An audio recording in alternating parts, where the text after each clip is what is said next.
पाठ नंबर 9 पढ़ेंगे, जिसका नाम है पानी। यह पाठ पानी ने एक पत्र के रूप में पूरी मानव जाति को लिखा है कि किस तरह से मनुष्य पानी को व्यर्थ गवाता है और किन किन सावधानियों के बरतने से हम पानी को बचा सकते हैं। पाठ को पढ़ने से पहले पाठ में आए कुछ कठिन शब्द करते हैं। देखिए पहले बच्चों, कठिन शब्द। पहला शब्द है चौथाई। चौथाई का अर्थ होता है 1/4। अगला है उपयोगी। अगला शब्द है शुद्ध। अगला शब्द है स्वच्छ। स्वच्छ का अर्थ है साफ। देखिए इन दोनों शब्दों में आधे आधे अक्षर का प्रयोग किया गया है। यहाँ आधा अक्षर पूरा अक्षर करके उसके नीचे हलंत लगा है और स्वच्छ में आधा च, तो ये दोनों द्वित्व व्यंजन है। अगला देखिए प्रतिशत। प्रतिशत का अर्थ होता है परसेंटेज। अगला शब्द है सुरक्षित, अच्छी तरह से रखा गया। अगला शब्द है वृद्धि। वृद्धि का अर्थ है बढ़ना। अगला शब्द है उपलब्ध। इस तरह के पहले बच्चों आप इन कठिन शब्दों को अपने नोटबुक में लिख लीजिए। आप देखिए पहले बच्चों इस पाठ के शब्द। पहला शब्द है मानव। मानव का अर्थ होता है मनुष्य या इंसान। अगला शब्द है उद्देश्य। उद्देश्य का अर्थ होता है लक्ष्य यानी एम या गोल। अगला शब्द है शुद्ध। शुद्ध का अर्थ होता है साफ। अगला शब्द है अंश। अंश का अर्थ होता है भाग। भाग को हम इंग्लिश में पार्ट कहते हैं। इस तरह से आप इन सभी शब्दों को अपनी नोटबुक में लिखिए और इनसे एक एक वाक्य भी बनाएं। तो अब मैं आपको कुछ ऑब्जेक्ट्स दिखाता हूं जिसके माध्यम से हम एक्टिविटी करेंगे। देखिए पहले बच्चों ये मेरे हाथ में एक बॉल है, गेंद, और ये देखिए ये है सेब, एप्पल, और ये फूल। अब देखिए कैप, टोपी जिसे हम कहते हैं, और ये मेरे पास है आपकी नवभारती की बुक, पुस्तक। कौन सी पुस्तक है? नवभारती की। और कौन सी कक्षा की है? 5वीं कक्षा की। और ये हमारे पास है पेन जिसे हम लिखते हैं। तो प्यारे बच्चों ये जो मैंने आपको ऑब्जेक्ट्स दिखाए इन सबके नाम हैं। जिन वस्तुओं के नाम होते हैं वो संज्ञा कहलाती है और सभी वस्तुओं के नाम होते हैं। तो प्यारे बच्चों आप सबने देखा कि वो शब्द जिनसे किसी व्यक्ति, वस्तु, स्थान अथवा मन के भाव का बोध होता है उन्हें हम संज्ञा कहते हैं। तो आइए बच्चों करते हैं अपना पाठ नंबर 9 जिसका नाम है पानी। वास्तव में ये पाठ एक पत्र है पानी का मनुष्य के लिए। पानी अपनी महत्वता को बताते हुए, अपनी इम्पोर्टेंस को बताते हुए मानव जाति को पत्र लिखता है कि वो कुछ सावधानियां बरते जिससे प्रकृति और पानी दोनों सुरक्षित रहेंगे। आइए पढ़ते हैं पाठ नंबर 9। देखिए यहाँ पर पानी ने अपना पता लिखा है। जीवन जलोध नगर, पोस्ट सीतापुर बांध, जिला तालाबगढ़, समुद्र राज्य 1000001, आप तारीख लिखी है, दिनांक 7 जनवरी, आगे 2021-22 जितना भी हम जिस समय पर भी हम पत्र लिखेंगे वो तारीख। आगे पत्र कहता है, प्यारे दोस्त मानव नमस्ते। देखिए यहाँ पर पत्र ने अपना पता एक किस्म से लिखा है। पत्र में पानी ने, यहाँ पर पानी ने अपना पता लिखा है पत्र में। जैसे हम किसी को पत्र डालते हैं तब हम अपना पता लिखते हैं, तो इस तरह से पानी ने अपना पता लिखा है। अब पानी अपने पत्र लिखने का उद्देश्य बताता है कि वो पत्र क्यों लिख रहा है। देखिए, मेरा पत्र पढ़कर तुम्हें हैरानी होगी। पत्र लिखने का मुख्य उद्देश्य है कि तुम सब मेरी कीमत को समझो और उस पर ध्यान दो। मैं पानी हूँ। आज से अरबों वर्ष पहले इस पृथ्वी पर मेरा जन्म हुआ। मेरे कारण ही प्रत्येक जीव की उत्पत्ति हुई। मैं पृथ्वी के लगभग 3/4 भाग पर भिन्न भिन्न रूपों में पाया जाता हूँ। यहाँ पर पानी बताता है कि मेरी उत्पत्ति यानी मेरा जन्म कब हुआ। अरबों वर्ष पहले इस पृथ्वी पर जन्म हुआ और मेरे कारण ही हर एक जीव का जन्म होता है। मैं धरती पर लगभग 75% पाया जाता हूँ, और वो भी भिन्न भिन्न रूपों में यानी अलग अलग रूपों में। भाप बनकर मैं ही वायु में घुल मिलकर बादलों के रूप में आकाश पर छा जाता हूँ। जो ये बादल होते हैं ये भी पानी का ही एक रूप है जो भाप बनकर आकाश में छा जाते हैं। कभी आकाश को, कभी भूमि को, तो कभी सागर को अपना घर बनाता हूँ। पानी कहता है कि जब मैं बादल बन जाता हूँ तो आकाश को अपना घर बना लेता हूँ, और जब बरसता हूँ तो धरती को अपना घर बना लेता हूँ, और जब पानी बरसने के बाद नदियों के माध्यम से समुद्र में जाता है तो सागर को मैं अपना घर बना लेता हूँ।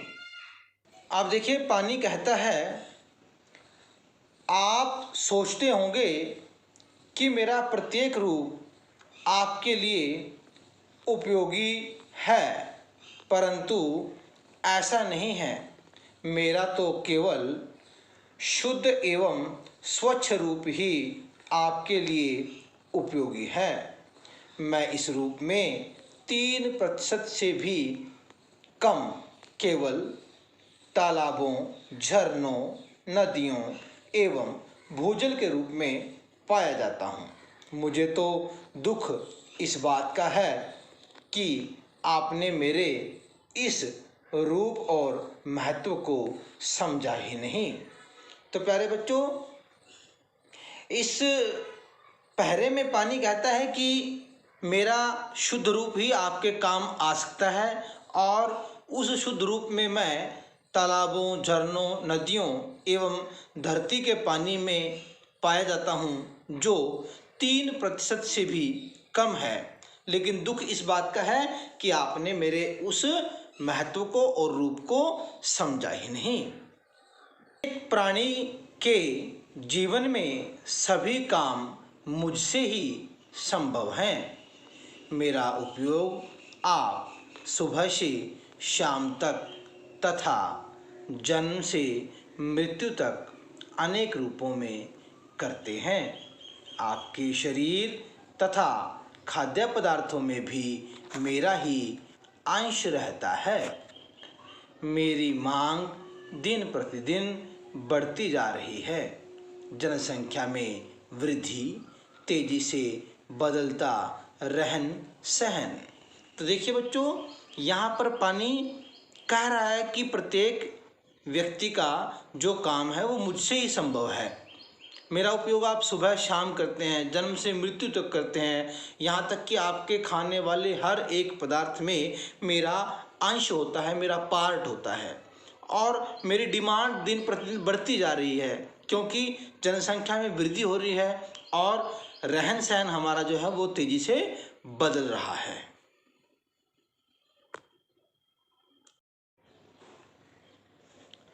अब पानी कहता है कि खान पान के ढंग से मुझ पर दबाव बढ़ता जा रहा है। आपके लिए मेरा आसानी से उपलब्ध होना जरूरी है। इसके साथ साथ मेरा शुद्ध एवं स्वच्छ रूप भी जरूरी है। मुझे दुख तो इस बात का है कि आप मुझे और प्रकृति को ही दोष देते हैं। प्रकृति को यदि आप सुरक्षित रखते हैं तो प्रकृति अपने प्यार तथा खजाने को आपकी सेवा में दे देगी। देखिए बच्चों, पानी कहता है कि अब आजकल के रहन सहन से और जनसंख्या में वृद्धि के कारण मेरे ऊपर दबाव बढ़ रहा है और मेरा आपके लिए उपलब्ध होना बहुत ज़रूरी है, और वो भी शुद्ध रूप में। तो इस बात का दुख है कि आप फिर प्रकृति को दोष देते हैं, नेचर को दोष देते हैं। आप नेचर को दोष न दें, प्रकृति को सुरक्षित रखें, नेचर को सुरक्षित रखें, और सुरक्षित प्रकृति ही आपके लिए अपने खजाने को आपकी सेवा में लगा देगी। अतः आप पानी की बचत करें और प्रकृति को ज़्यादा से ज़्यादा स्वच्छ एवं सुरक्षित रखें।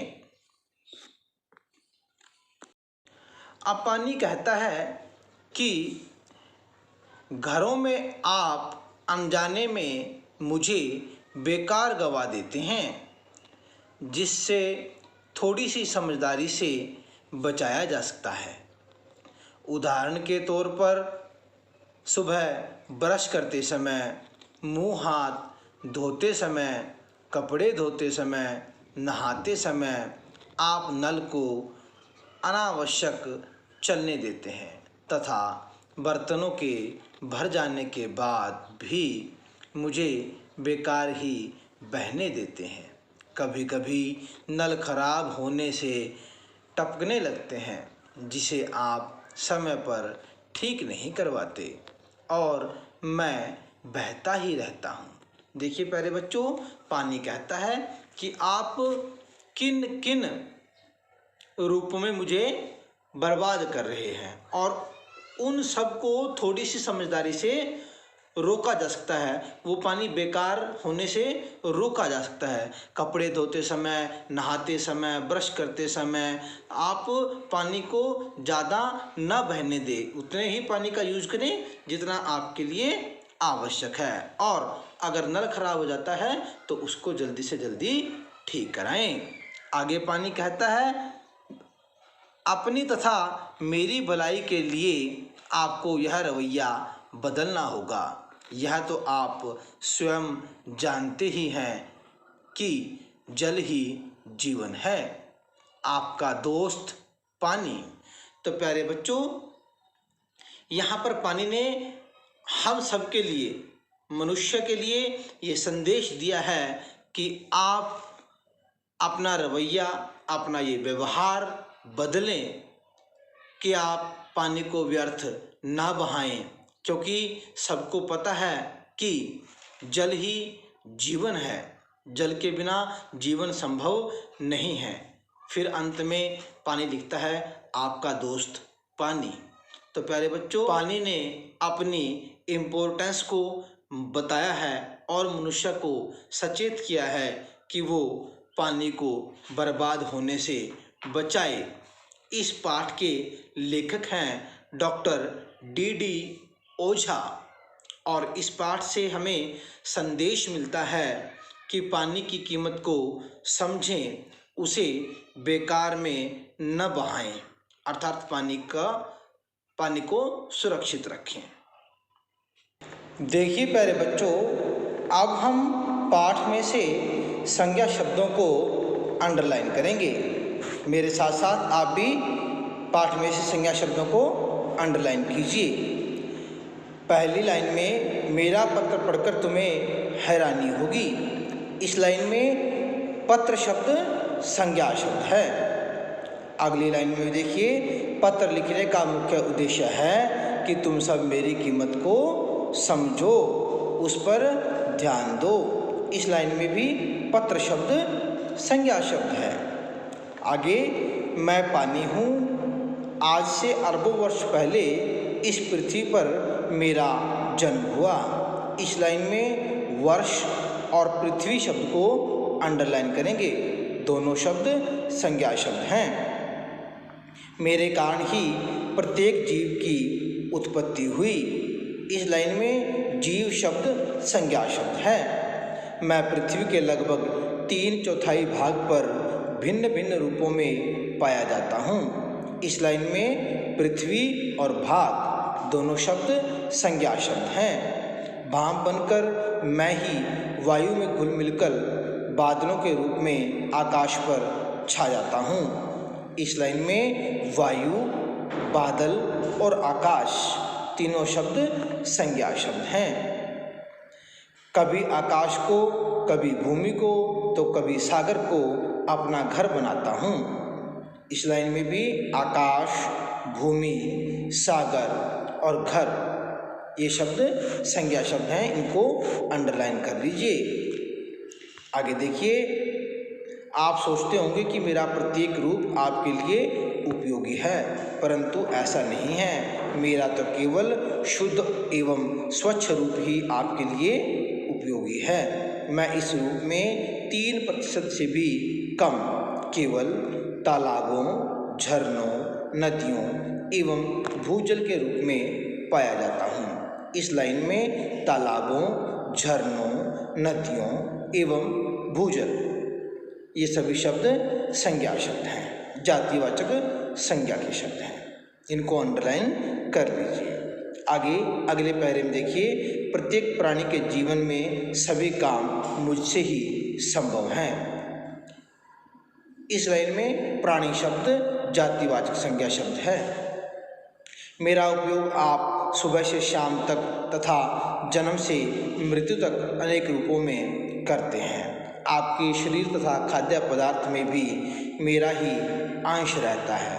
इस लाइन में शरीर और पदार्थों दोनों शब्दों को अंडरलाइन कर लीजिए, दोनों संज्ञा शब्द हैं। इस तरह से प्यारे बच्चों, इस पाठ के हमने सभी संज्ञा शब्दों को अंडरलाइन किया है। आप भी इस पाठ के सभी संज्ञा शब्दों को अपनी बुक में अंडरलाइन कर लीजिए। तो आइए बच्चों, आप देखते हैं संज्ञा का एनिमेशन। नाम वाले शब्द। बच्चों, आज हम नाम वाले शब्दों के बारे में जानेंगे। सलोनी, श्याम, जल्दी करो, बस छूट जाएगी। हाँ माँ, हम बस अपना बाकी का सामान रख रहे हैं। ये लो, मेरी पुस्तक बिंदुमाला को भी रख देना, बस में पढ़ने के लिए काम आएगी। लेकिन माँ, हम जा कहाँ रहे हैं? रामपुर, दादाजी और दादी जी से मिलने। मेरे बैग में तो बहुत सारी खाने की चीजें हैं, सैंडविच, जूस, फल, चिप्स। आज तो मैं खूब खाऊंगा। हाँ हाँ। बच्चों के क्या क्या नाम हैं? सलोनी, श्याम। बच्चे दादाजी और दादी जी से मिलने कहाँ जा रहे हैं? रामपुर। बच्चे किनसे मिलने जा रहे हैं? दादाजी, दादी जी।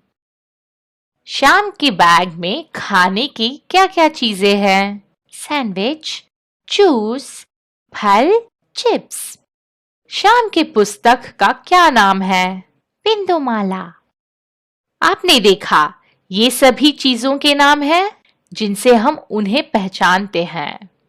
लोगों के, जगह के और चीजों के कोई ना कोई नाम होते हैं। नाम से ही उनकी पहचान होती है। तो देखिए बच्चों, संज्ञा का अभ्यास करेंगे। प्रश्न नंबर 1, इनमें सर्दी, गर्मी और बरसात 3 शब्द दिए गए हैं। इन संज्ञाओं से संबंधित हमें आगे 6-6 शब्द, 5-5 शब्द लिखने हैं।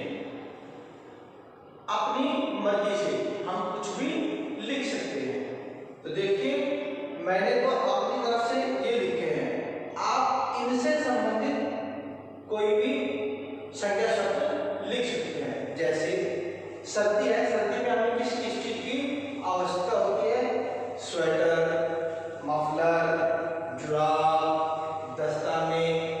चाय, जूते, जो भी आप लिखना चाहें सर्दी से संबंधित होना चाहिए।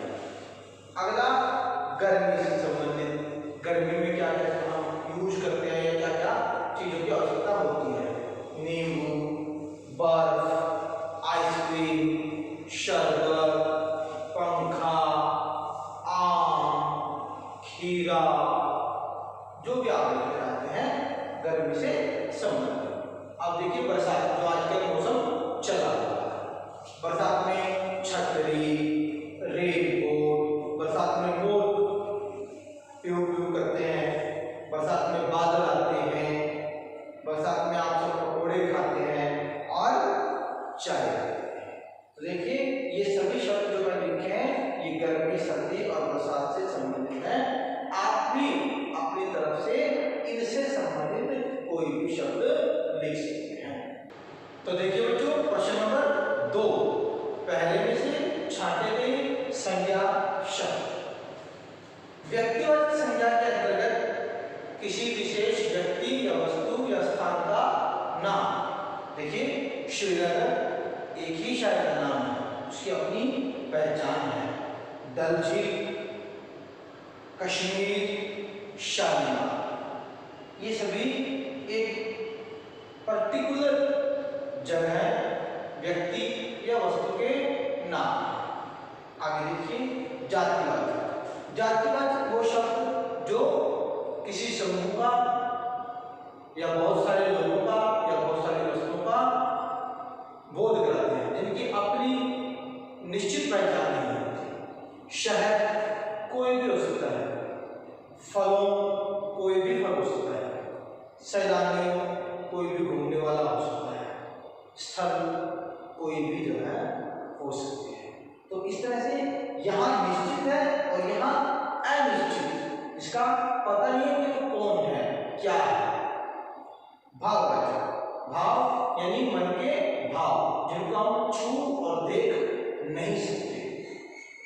मिठास, सुंदरता, स्वाद, कारीगरी, तो इनको हम छू नहीं सकते, ये सारे मन के भाव हैं। इस तरह से आप इन प्रश्नों को अपने बुक में कर लीजिए और इनसे संबंधित और भी कोई शब्द आपको मिलता है तो उनको भी लिख लीजिए। तो प्यारे बच्चों, आज का आपका गृह कार्य है नवभारती पुस्तक के पाठ नंबर 9 के कठिन शब्द और शब्दार्थ लिखें तथा भाषा तरु पुस्तक के पेज नंबर 31 का अभ्यास करें। प्यारे बच्चों, 15 अगस्त भारत में स्वतंत्रता दिवस के रूप में मनाया जाता है। आपको मालूम है कल 15 अगस्त है, तो कल स्वतंत्रता दिवस है। स्वतंत्रता का अर्थ है आज़ादी। इस दिन सन 1947 में देशवासियों को अंग्रेज़ों के अत्याचारों से आज़ादी मिली थी। इसलिए इस दिन को राष्ट्रीय पर्व के रूप में भी मनाया जाता है। पर्व का मतलब है त्योहार। यह हमारा राष्ट्रीय त्योहार है। भारत को आज़ाद कराने के लिए अनेक पुरुषों और महिलाओं ने अपने जीवन का बलिदान दिया। उन्हीं देशभक्तों के बलिदान से हमें आज़ादी मिली है। यह दिन पूरे भारतवर्ष में धूमधाम से मनाया जाता है। इस दिन भारत की राजधानी दिल्ली के लाल किले पर हमारे प्रधानमंत्री तिरंगा झंडा फहराते हैं और सभी देशवासियों को देश प्रेम का संदेश देते हैं। यह दिन आपसी मतभेदों को भुलाकर एक साथ मिलजुल कर मनाया जाने वाला त्योहार है। इस दिन लोग अपनी आज़ादी का जश्न मनाते हैं और देश की प्रगति व विकास की कामना करते हैं। बच्चों, आप सबको स्वतंत्रता दिवस की शुभकामनाएं। धन्यवाद।